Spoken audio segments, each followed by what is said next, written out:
नमस्कार। आप देख रहे हैं स्पेशल कवरेज न्यूज। आपका स्वागत और अभिनंदन।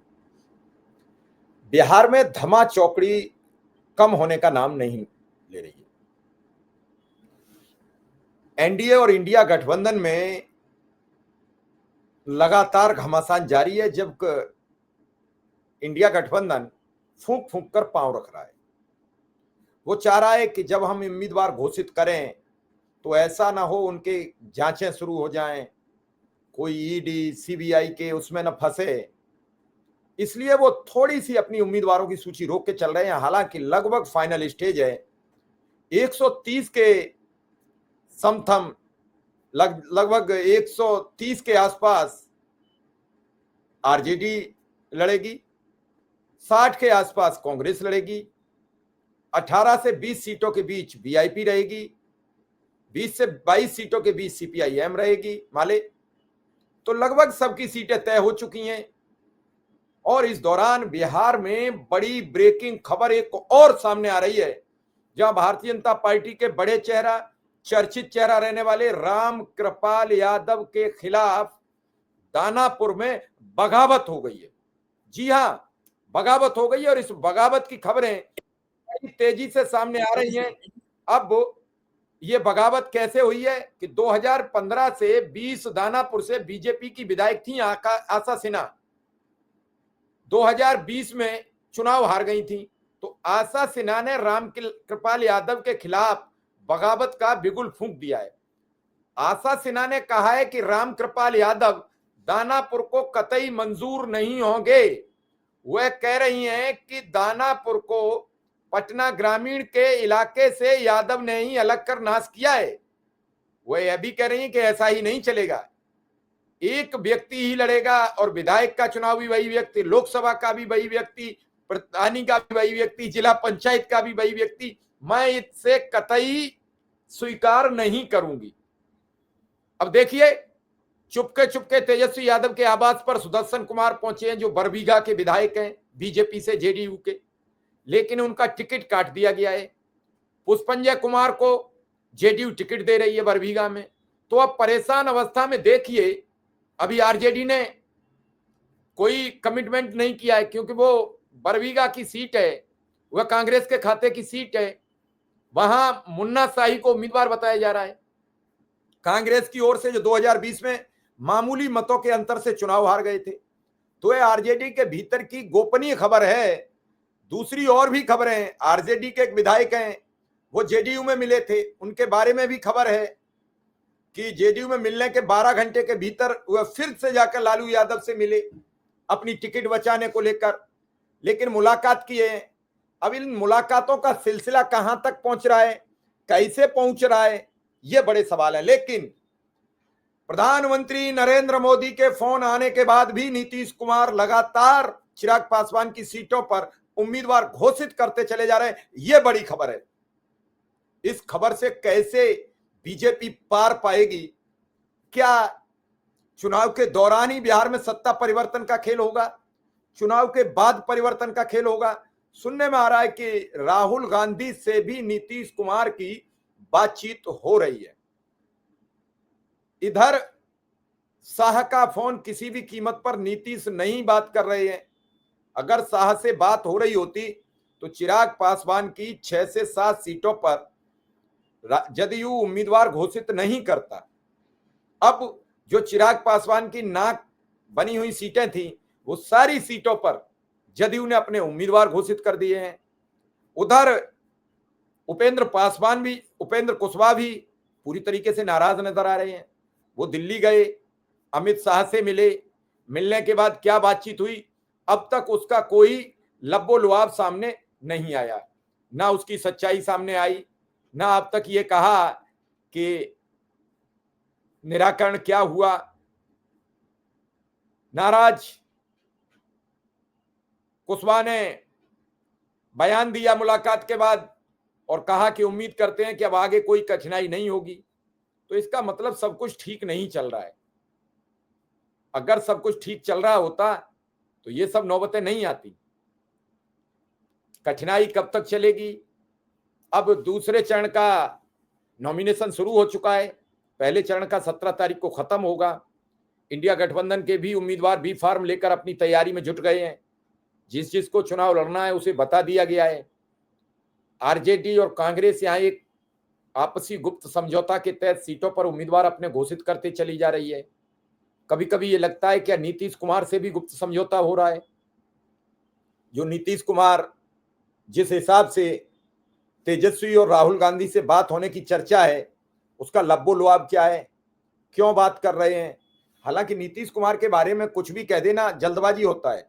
नीतीश कुमार कब क्या निर्णय लेंगे ये खुद नीतीश कुमार की परछाई को भी नहीं पता होता है।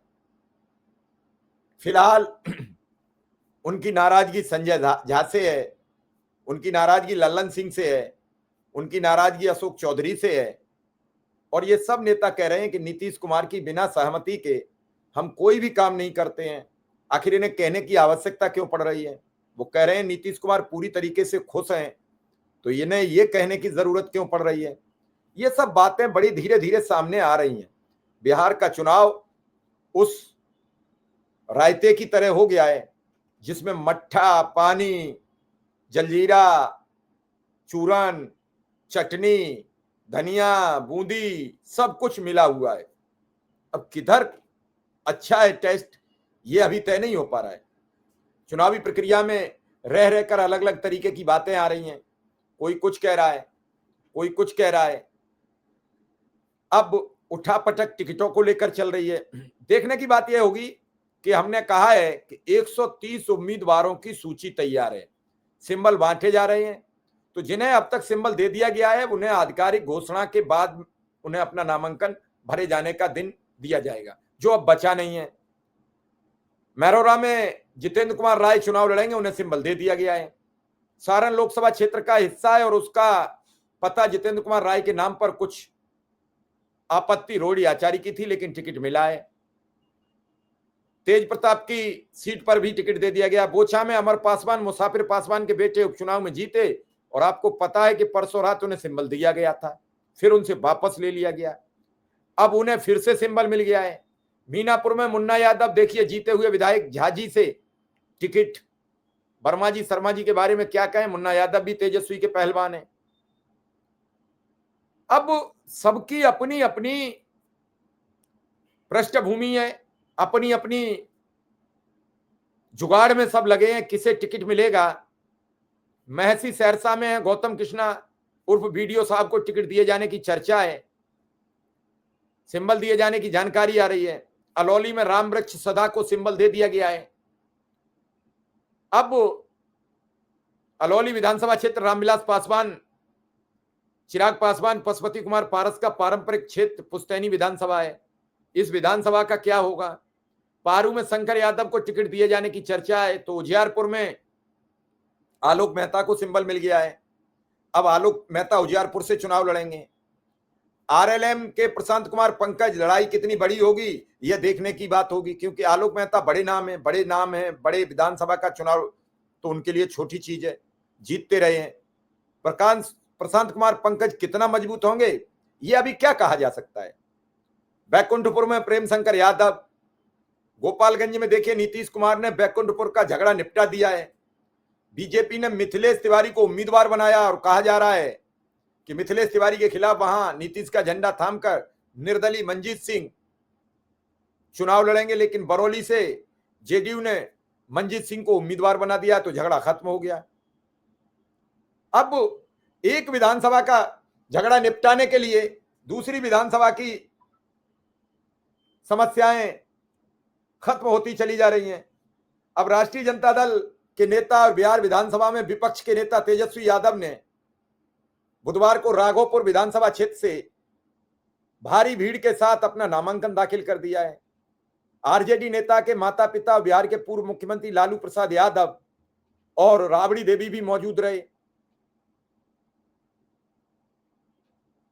इस दौरान तेजस्वी यादव ने बिहार वासियों के लिए बहुत कुछ बातें कही हैं।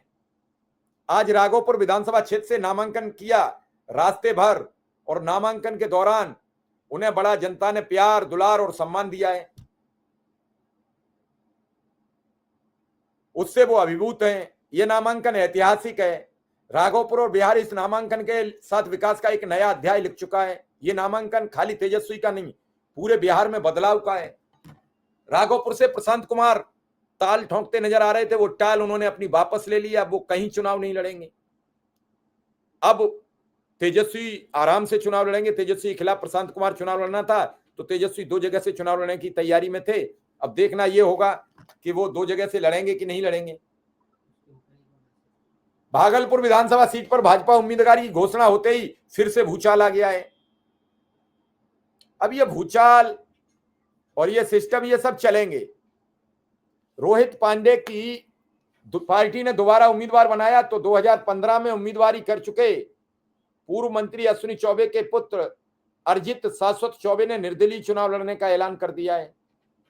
ये घमासान दोनों दलों में चल रहा है, दोनों गठबंधनों में चल रहा है। कौन किसे पराजित करेगा, कौन किससे जीतेगा। ये वही अश्विनी चौबे हैं जो भाजपा के नाक कान माने जाते हैं। कभी कभी मुख्यमंत्री पद की दावेदारी भी प्रस्तुत कर देते हैं कि भाजपा से होगा तो मेरा भी नंबर होगा। देखिए, इंतजार कीजिए।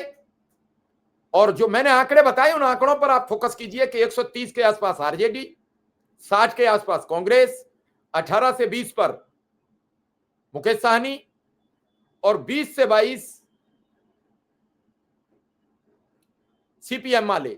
और उसके बाद जैसे जो 2, 4, 5, 6 सीटें जैसी जैसी थी वैसी सबको मिलती रहेंगी। फिलहाल इस खबर में इतना ही। आभार, धन्यवाद और नमस्कार।